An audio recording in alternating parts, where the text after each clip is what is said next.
Evangelho de Marcos, capítulo 16, versículos de 14 a 18. Finalmente apareceu aos 11, quando estavam à mesa, e censurou-lhes a sua incredulidade e dureza de coração, por não terem dado crédito aos que o viram ressuscitado. Disse-lhes: Ide por todo o mundo, pregai o evangelho a toda criatura. O que crer e for batizado será salvo. O que, porém, não crer será condenado. Eis os milagres que acompanharão os que crerem. Expulsarão os demônios em meu nome, falarão novas línguas, manusearão as serpentes, e se beberem alguma coisa mortífera, não lhes fará mal. Imporão as mãos sobre os enfermos e serão curados. Palavra da salvação. Comentário Marcos 16, de 14 a 18. São Gregório Magno. Deve-se notar, no entanto, o que diz Lucas nos Atos dos Apóstolos. Estando à mesa com eles, ordenou-lhes que não se afastassem de Jerusalém. Atos 1:4. E pouco depois, enquanto eles observavam, elevou-se. Atos 1:9. Com efeito, ele comeu e subiu, de modo que, como efeito do ato de comer, ficasse patente a verdade da carne. Por isso, aqui também se diz: finalmente apareceu aos 11, quando estavam à mesa. O Senhor também censurou os discípulos, quando os deixou fisicamente para que as palavras que dissesse quando se afastava permanecessem mais firmemente gravadas nos corações dos que ouviam. Uma vez censurada a dureza deles, ouçamos o que disse, em tom de admoestação. Segue-se, pois, ide por todo o mundo, pregai o evangelho a toda criatura. Pela expressão toda a criatura, dá a entender ser humano. O homem, com efeito, tem algo de toda a criatura. Com a pedra, tem em comum o ato de ser. Com as árvores, o viver. Com os animais, o sentir. Com os anjos, o inteligir. Quando, pois, o evangelho é pregado somente ao homem, é pregado a toda criatura, pois ensina-se aquele em função do qual tudo que há na terra foi criado, e ao qual, por uma certa similitude, nada é estranho. Pode-se também designar pela expressão toda criatura todas as nações dos gentios. Com efeito, antes havia dito: não vades para entre os gentios, Mateus 10:5. Agora, no entanto, diz: pregai o evangelho a toda criatura. De modo que a pregação dos apóstolos, sendo primeiramente repelida da Judéia, se tornasse nosso auxílio, uma vez que rejeitou-a em testemunho para a sua condenação. Talvez cada um diga consigo mesmo: já criei, serei salvo. E diz a verdade: se mantiver a fé por meio das obras. Com efeito, a verdadeira é a fé que não contradiz com as obras, o que diz com as palavras. Segue-se: o que, porém, não crer será condenado.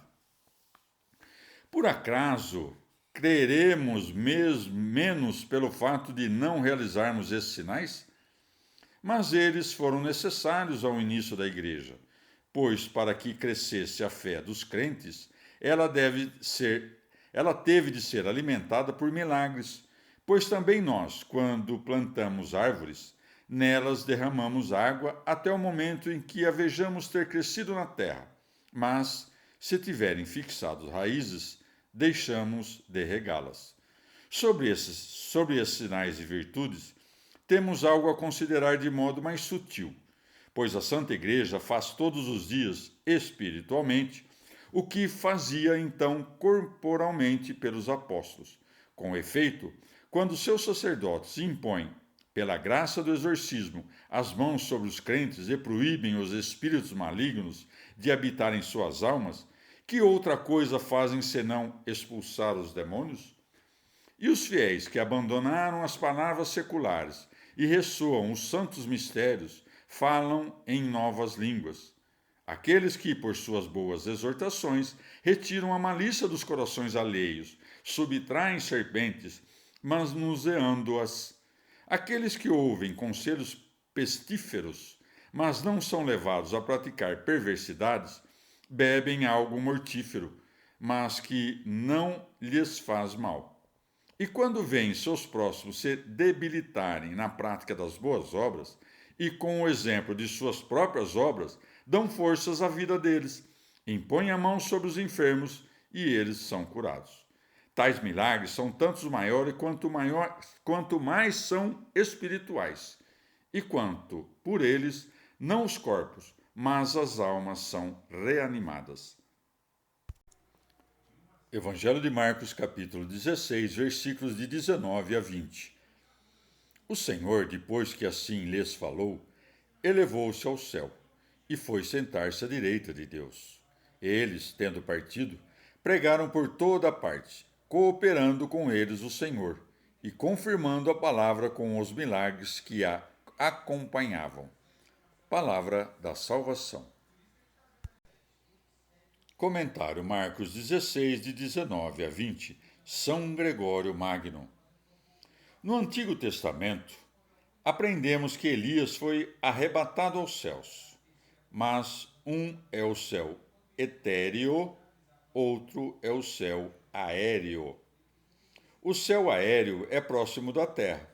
Portanto, Elias foi elevado ao céu aéreo, de modo que foi repentinamente conduzido a uma região secreta, onde vive num grande repouso da carne e do espírito, até que retorne no final do mundo e pague sua dívida com a morte. Deve-se notar também que, segundo lemos, Elias subiu aos céus num carro, para demonstrar-lhes abertamente que, sendo um simples homem, necessitava de um auxílio alheio.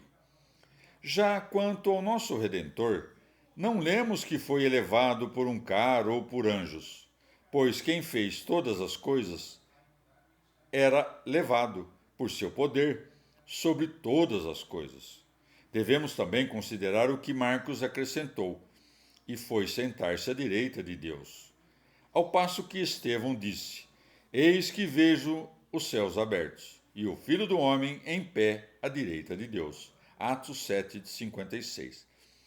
Mas estar sentado é próprio de quem julga, já estar de pé é próprio de quem luta ou auxilia.